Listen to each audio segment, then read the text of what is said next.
우리 교회에서 처음으로 우리 본당 로비에 크리스마스 트리를 만드는데 쌀 트리를 만들려고 합니다. 10kg짜리 쌀을 쌓아서 트리를 만들고 성탄절이 지나고 나면 그 쌀을 우리 원인동하고 일산동 동사무소에 전달을 해서 이 겨울에 어려우신 분들에게 그리스도의 사랑을 나누는 그런 일을 하려고 합니다. 여러분께서 매주 쌓여가는 걸 보면서 함께 해주시기를 바라고, 이번 주 화요일 날 오후 5시에 보건소 광장에 우리 원주시와 기독교연합회가 아주 멋진 성탄 트리를 만들고 점등 예배를 드리려고 합니다. 원주제일교회에서 한 100명 정도 왔으면 좋겠다라고 연락이 왔습니다. 너무 많이 가지 마시고요. 딱 100명만 가셔서 원주 시민들이 다니는 곳에 성탄의 트리가 쓰는데 또 함께 해주시기를 부탁드리겠습니다. 이번 주는 교회력으로 마지막 주일이고 또 성령 강림 마지막 주일이기도 합니다. 연말이 되면 각종 시상을 하고 받는 그런 행사들이 많이 있습니다. 여러분 어릴 때부터 지금까지 상을 몇 개나 받으셨나요? 상 받으신 기억이 나시죠? 초등학교 때 개근상만 받아도 들고 엄마를 향해서 뛰어가던 그런 마음, 또 우등상도 받고 또 여러 가지 살면서 이런저런 상을 받아본 기억이 있을 것입니다. 이제 TV에서도 12월 말이 되면 연예대상, 가요대상, 또 졸업식이 되면 졸업하는 학생들을 향해서 또한 상을 주기도 합니다. 대상, 최우수상, 우수상, 나무주연상, 여우주연상, 나무조연상, 여러 가지 상이 많이 있지요. 그런 상만 있는 것은 아닙니다. 잘 알려지지 않아서 그렇지 옷을 제일 잘 입는 사람들이 받는 베스트 드레서라는 상도 있지만 옷을 제일 못 입는 사람한테 주는 워스트 드레서 상도 있습니다. 일을 잘해서 주는 상도 있지만 주어진 일을 제대로 하지 못한 사람이나 단체에 주는 상도 있습니다.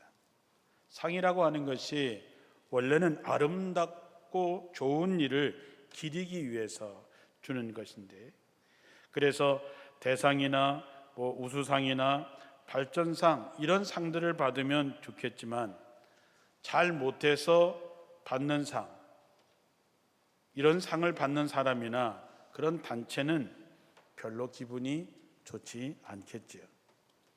우린 이 기준을 거울 삼아서 우리 자신들의 모습과 우리 교회의 현실을 한번 진단해 보아야 됩니다. 아주 쉽게 얘기하자면 우리는 누군가를 위해서 도움을 줄 수 있는, 누군가를 유익을 줄 수 있는, 누군가에게 본이 될 수 있는 상, 그걸 디딤돌의 상이라고 얘기하고, 누군가를 힘들게 하고 해를 끼치고 누군가를 넘어지게 한 걸림돌의 상이 있습니다. 성경은 우리의 마지막 모습에 어떤 상을 받을 것인가를 알려주고 있습니다. 한 사람은 가고 한 사람은 남습니다. 한 사람은 착하고 충성된 종이라 칭찬을 받고 주인의 잔치에 참여할 수 있지만 한 사람은 밖에 어두운 데로 쫓겨나서 슬피 이를 갈게 됩니다. 한 사람은 천국 가고 한 사람은 지옥에 갑니다. 한 해를 마무리하면서 우리는 과연 어떤 상을 받게 될까요? 여러분이 어찌 살았든지 간에 누구나 다 마지막을 맞이할 텐데 과연 여러분에게 주어지는 상은 어떤 상을 받게 될지 궁금합니다. 우리는 그 마지막 상을 받으려고 한 해 동안 수고하시고 예배의 자리, 기도의 자리, 봉사의 자리를 지켜오신 여러분에게 하나님의 크신 은혜와 하늘의 복된 상이 함께 하실 것입니다. 그러나 상을 받는 일은 쉽지 않습니다. 상을 받는다고 하는 것은 그 상의 기준에 넘어가야 그 상을 받을 수 있습니다. 사도 바울 같은 분도 빌립보서 3장 12절 이하에 자기의 모습을 이렇게 표현했습니다. 내가 완전한 인간이 되었다고 말하려는 게 아닙니다. 나는 아직도 배워야 할 것이 많습니다. 다만 나는 그리스도께서 왜 나를 구원해 주셨는지를 깨달아 그리스도께서 내게 바라는 사람이 될 그날을 향하여 계속 노력할 뿐입니다. 사랑하는 형제들이여, 나는 아직 그 목표에 이르지 못했습니다. 그래서 그 일을 이루는데 내 모든 힘을 기울이고 있습니다. 과거의 것에 집착하지 않고 앞에 있는 것을 바라보며 목적지까지 달려서 상을 타려고 열심히 노력하고 있습니다. 이 상은 그리스도께서 우리를 위해 이루신 그 일을 바탕으로 하여 내리는 것입니다. 지금 하나님께서는 이 상을 주시려고 나를 하늘로 부르십니다. 사도 바울 같은 분도 이 상을 받으려고 계속해서 노력하고 계속해서 달려가고 있다는 것이죠. 한 번뿐인 인생이지요. 하나뿐인 목숨입니다. 귀하게 여기시기를 주님의 이름으로 축원합니다. 우리는 예전에 너무나 가난했습니다. 그래서 우리는 외형적인 성장에 너무 집착해 왔습니다. 잘 산다, 못 산다라고 하는 것, 성공이냐 실패냐 하는 것을 모두 숫자의 크기로 판단하고 있습니다. 여러분, 기쁨이라고 하는 것, 행복이라고 하는 것, 평안이라고 하는 것을 숫자로 계산할 수 없는 것임을 알면서도 우리는 여전히 숫자에 집착해 왔습니다. 그래서 그 숫자의 크기에 뒤처지지 않기 위해서 우리는 정신없이 달려왔습니다. 우리가 어렸을 때 읽었던 이솝 이야기에서 어느 한 토끼가 사과나무 밑에서 낮잠을 자다가 사과나무에서 사과가 툭 떨어져서 바로 잠자는 토끼 옆에 떨어졌습니다. 그러자 토끼는 깜짝 놀라서 하늘이 무너지는 줄 알고 냅다 달리기 시작했습니다. 그랬더니 그 주변에 있던 토끼가 이 토끼가 달리는 모습을 보고 뭔 일이 생겼는지 알고 자기들도 그 토끼를 따라 뛰기 시작하니까 여우도 뛰고 늑대도 뛰고 모든 짐승들이 다 뛰기 시작한 것이죠. 이 이야기가 우리가 살아가는 모습과 뭐가 다릅니까? 왜 뛰어야 하는지 모르는 채, 어디로 가는지도 모르는 채, 남들이 그렇게 하니까, 남이 하니까 나만 뒤처질까 봐 우리는 그저 이기기 위해서, 지지 않기 위해서 달리고 또 달려온 것이지요. 교회 성장도 마찬가지입니다. 교인 수가 많아지고 교회 예산이 늘어나면 더 큰 예배당을 짓고 이것이 부흥이고 성장이라고 생각하며 한국 교회는 달려왔습니다. 이제 118년 된 우리 원주 제일교회도 원주에서 최초의 어머니 교회라고 하는 자부심, 원주에서 제일 큰 교회라고 하는 자부심으로 여기까지 왔습니다. 그런데 분명히 알아야 하는 것은 교인 수가 많아진다고 해서, 교회 예산이 많아진다고 해서 그것을 성장이라고 이야기하지 않는다는 것입니다. 정말 중요한 것은 그 교회가 성경적인 교회인가, 그 교회가 복음적인 성장인가를 물어야 됩니다. 그거는 여러분에게도 마찬가지입니다. 예수를 믿는 사람들이 모인 그 모임다운 것이 실제로 그 교회에 있는가? 예수님의 인격과 예수님의 영혼을 닮은 맑고 깊고 따뜻한 그런 마음들이 있는가? 우리가 하나님의 말씀대로 순종하고 하나님의 나라를 위해서 복음을 전하고 있는가? 그렇다면 우리 교회는 하나님이 기뻐하시는 교회다운 교회입니다. 그런데 외적으로 성장한 것처럼 보여도 그리스도의 인격과 정신이 빠져 있다면 우리는 그것을 그리스도의 교회라고 이야기할 수 없습니다. 오히려 복음의 정신을 왜곡한 걸림돌이 되기 십상이니까. 맛을 잃어버린 소금과 같고 꺼져버린 등불과 같을 뿐입니다. 예수를 따르는 사람이 가져야 될 구원의 확신도 없고 성경의 가르침을 따르지 않는다면 우리는 디딤돌이 아니라 걸림돌이 될 뿐이죠.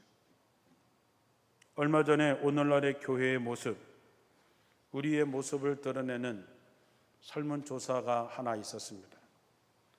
목회 데이터 연구소에서 올해 6월 2일부터 8일까지 만 19세 이상의 교회를 출석하는 1000명에게 물었던 질문입니다. 그 통계를 봤을 때 참 안타깝고 슬픈 것은 교회 출석하는 10명 가운데 4명은 이름만 그리스도인이라고 하는 것입니다.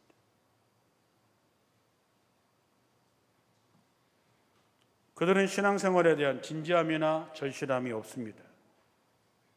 매주 예배를 참석하는 참석률은 50% 정도 되지만 구원의 확신을 갖고 있는 사람도 50%밖에 되지 않습니다. 오히려 다른 종교에도 구원이 있다고 믿는 비율이 60%가 넘는다는 것은 굉장히 충격적입니다. 이거는 이스라엘 시대에 하나님을 믿는다고 하면서 바알을 섬겼던 이스라엘 백성과 별반 다르지 않다는 것입니다. 신앙생활할 때에 성경을 보는 사람도 10명에 1명이 채 되지 않습니다. 기도하는 것도 필요할 때만 기도한다고 답을 합니다. 더 심각한 것은 기독교인으로서의 정체성의 문제입니다. 구원의 확신이 있습니까? 라고 물어봤을 때 51%만 예라고 대답했습니다. 다시 말하면 교인들의 절반은 구원의 확신이 없다는 것인데, 구원의 확신이 없으면 그리스도인으로서의 정체성을 가질 수 없고 그것은 믿음의 삶을 살 수 없다는 결론에 도달합니다. 이제 왜 오늘날의 교회가 세상의 빛과 소금이 되지 못하는지 답이 여기에 있는 것입니다. 코로나 때문에 어려운 것이 아니라 이런 명목상 그리스도인들이 교회를 채우고 있기 때문에 교회가 교회다워지지 못하는 것이죠. 신앙의 목적이 뭐냐라는 질문에서 절반 되는 사람이 마음의 평안을 얻기 위해서라고 대답했습니다.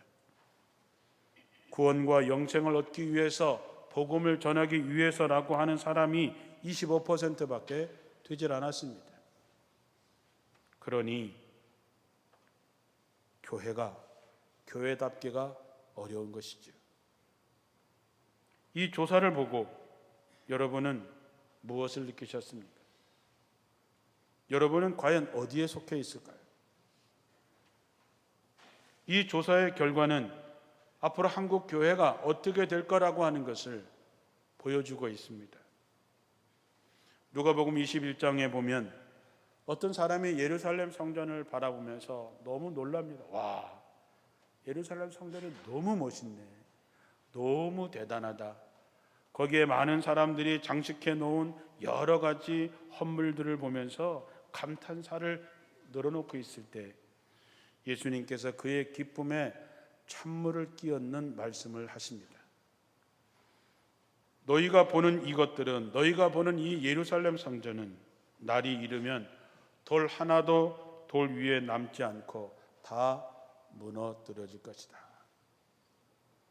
예수님은 참 온유하시고 참 부드러우신데 가끔씩 이렇게 놀랄 만한 말씀을 하시지요. 이스라엘 사람들에게 자랑스럽게 생각하는 예루살렘 교회, 영원한 하나님의 임재를 경험할 수 있는 교회가 돌 위에 돌 하나 남지 않을 정도로 완전히 무너질 거라고 말씀하시니까 이렇게까지 하실 필요가 있나 싶기도 합니다. 하지만 성경을 가만히 보면 예수님은 지금 보고 계신 것입니다. 지금은 웅장하고 아름답고 멋진 예루살렘 성전이 돌 위에 돌 하나 남지 않고 철저하게 무너져 내려서 폐허가 될 것을 예수님은 보고 계신 것입니다. 우리가 엑스레이를 찍으면 우리가 볼 수 없는 우리 몸속의 골격이 그대로 드러나는 것처럼 예수님은 성전의 외적인 번성함이 아니라 그 내부로부터 붕괴되고 있는 조짐을 이미 보고 계신 것이죠. 보는 자와 보지 못하는 자의 차이는 이렇게 어마어마한 것입니다. 내일 일을 모르는 게 사람이죠. 참 안타깝습니다. 중학교 때 어머니가 구해주신 안이숙이라고 하는 분이 쓰신 죽으면 죽으리다라고 하는 책을 보고 감동을 받고 그분이 옥중에서 작사했다는 내일 일은 남몰라요 라는 찬양을 한동안 부른 적이 있었습니다. 여러분도 잘 아시지요? 내일 일은 남몰라요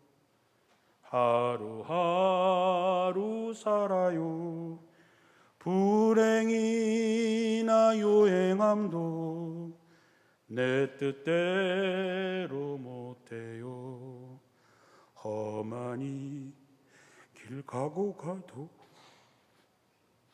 끝이 없고 고뇌요 주님 예수 발레미사 내 손 잡아주소서 내일 일은 난 몰라요 장래일도 몰라요 아버지여 날 붙드사 평탄한 길 주옵소서.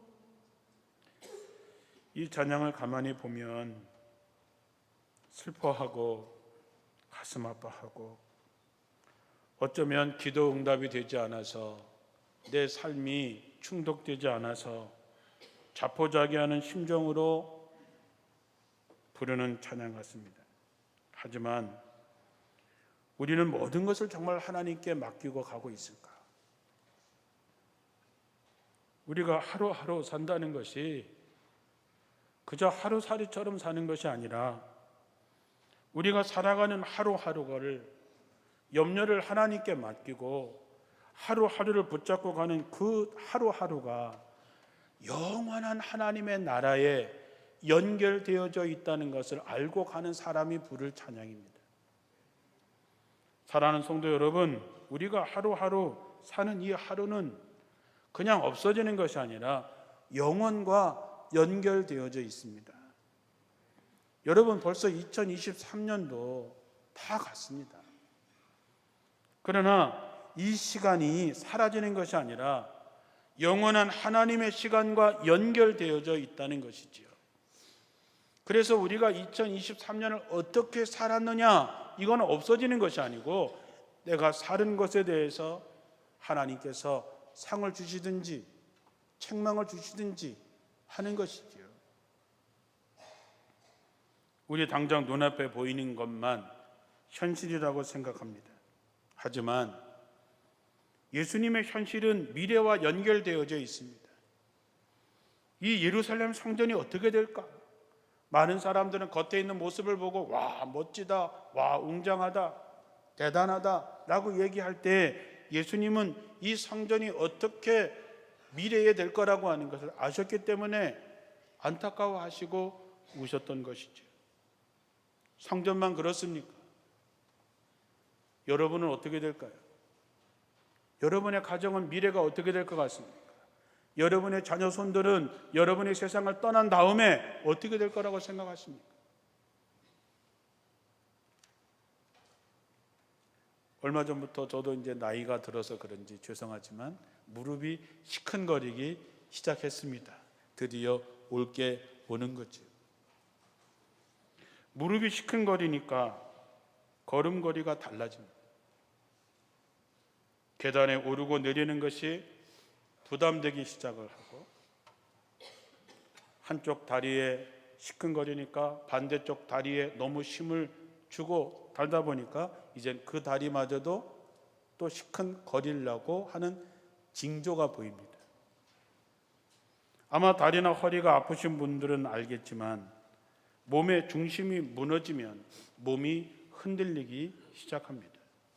몸이 흔들리기 시작하면 여러 가지가 고장나게 되어 있는 것이죠. 저는 이것을 통해서 분명히 배웁니다. 중심이 무너지면 결국 보이는 외적인 것도 무너진다고 하는 것입니다. 결과는 항상 원인이 있는 법이니까요. 우리가 새로 지은 집이 졌는데 진지 얼마 안 됐는데 벽이 갈라지는 현상이 나타나죠. 그러나 우리는 그 부분을 감추기 위해서 벽지를 덧바릅니다. 그래도 갈라짐을 막지 못하면 실리콘을 쏴서 메꾸거나 시멘트로 그 틈을 메우지요. 그러나 여러분, 그게 해결 방법입니까? 이미 그 건물의 문제는 건물의 중심이 흔들리고 있다는 얘기입니다. 중심이 분명하면 그 위에 많은 무게가 쌓여도 끄떡없지만 중심이 흔들리면 작은 무게에도 지탱하기 어렵습니다. 예수님은 아름다운 성전에서 무너진 중심을 보셨던 것이죠.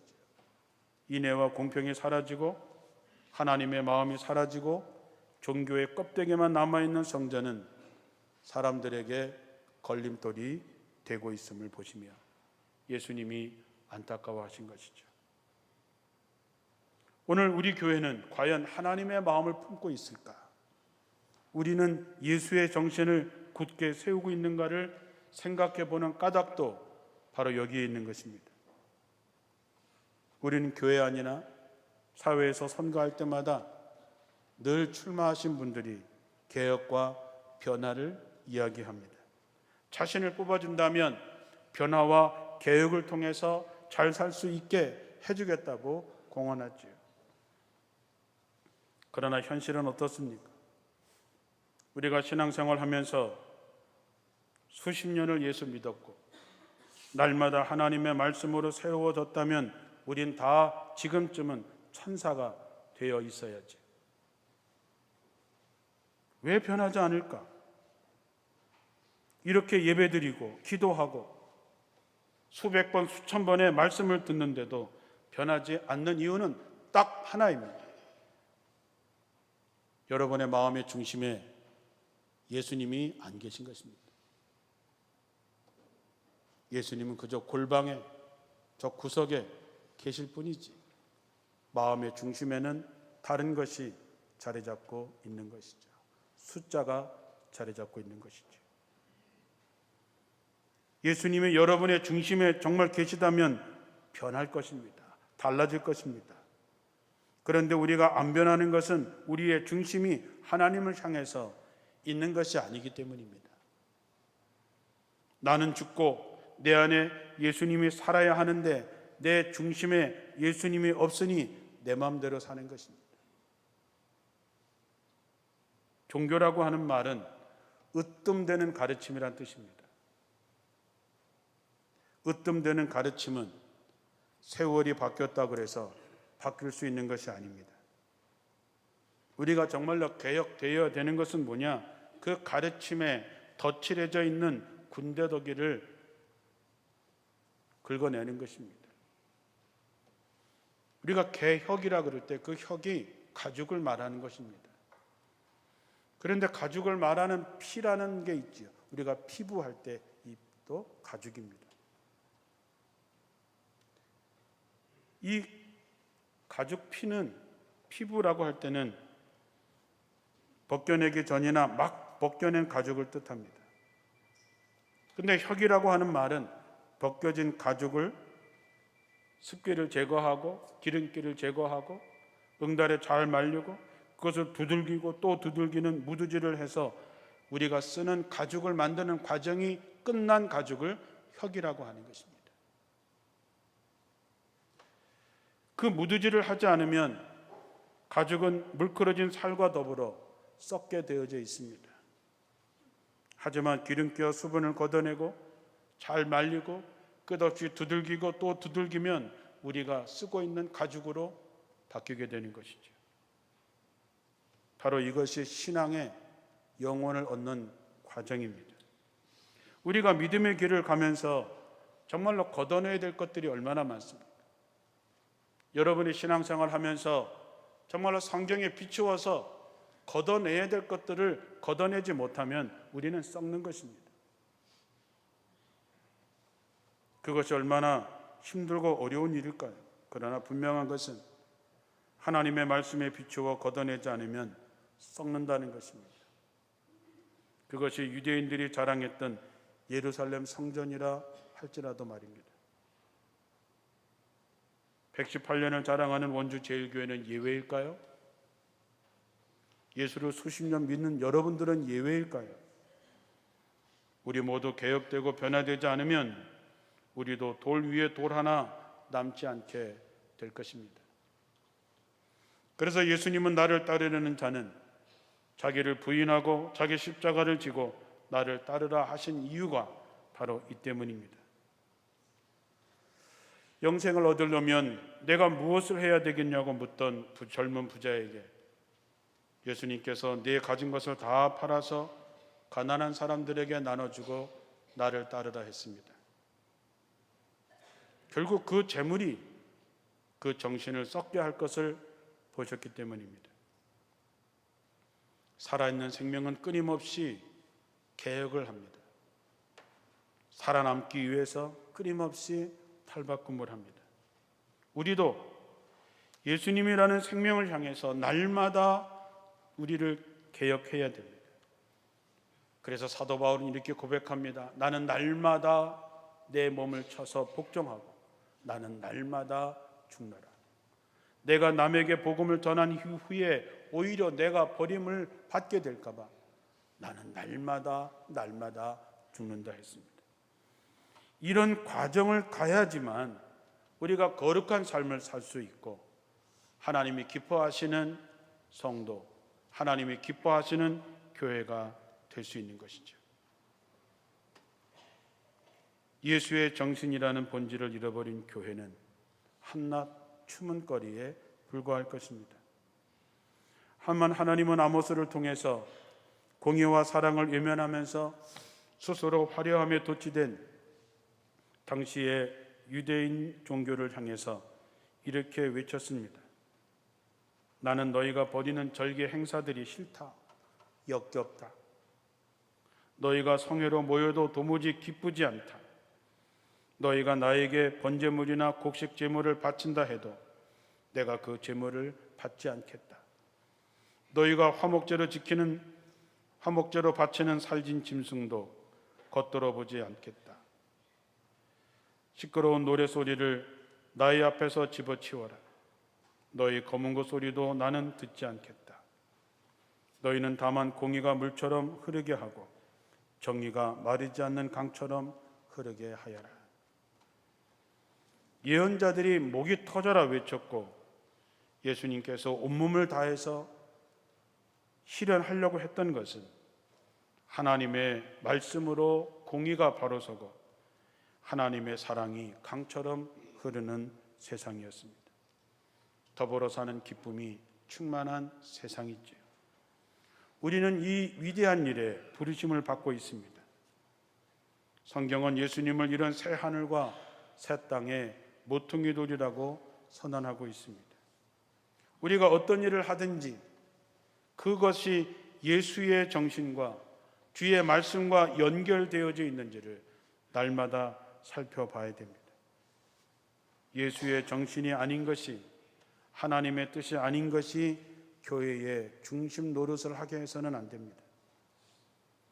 우리 모두 중심이신 예수와 관련돼서 각자 주어진 자리에서 충성스러운 일꾼이 되어야 되고, 그래야 하나님이 거하시는 교회가 되는 것입니다.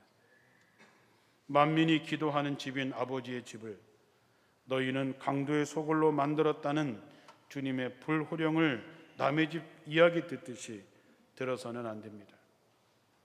진정 예수를 만난 사람은 세상을 이전과 전혀 다른 방식으로 보게 됩니다. 시몬이 베드로가 되고 사울이 바울이 됩니다. 개혁이란 다른 것이 아닙니다. 화려함과 풍요로움을 쫓느라고 숫자 노름에 빠져 있어서 잃어버린 예수의 정신을 되찾는 것입니다. 우리가 스스로 바로 잡으려는 뜻만 있다면 주님은 성령을 통해서 우리를 도와주실 것입니다. 복음적이지 않은 것들을 걷어낸다는 일이 결코 쉬운 일은 아니지만, 그러나 가죽의 무드지를 통해서 썩지 않는 가죽을 얻는 것처럼 날마다 우리의 교만과 위선과 태만의 기름기들을 갈고 닦고 말리는 과정에서 우리는 영원한 생명을 얻게 될 것입니다. 저는 우리 교회가 세상의 걸림돌이 아니라 더불어 사는 기쁨에 충만한 새로운 세상을 향한 힘찬 도약대 디딤돌이 되기를 원합니다. 이 일을 위해서 우리 모두가 다 누구에게든지 걸림돌이 아니라 디딤돌로 서로 연결하는 아름다운 하나님의 백성이 되시기를 주님의 이름으로 축원합니다. 기도하겠습니다.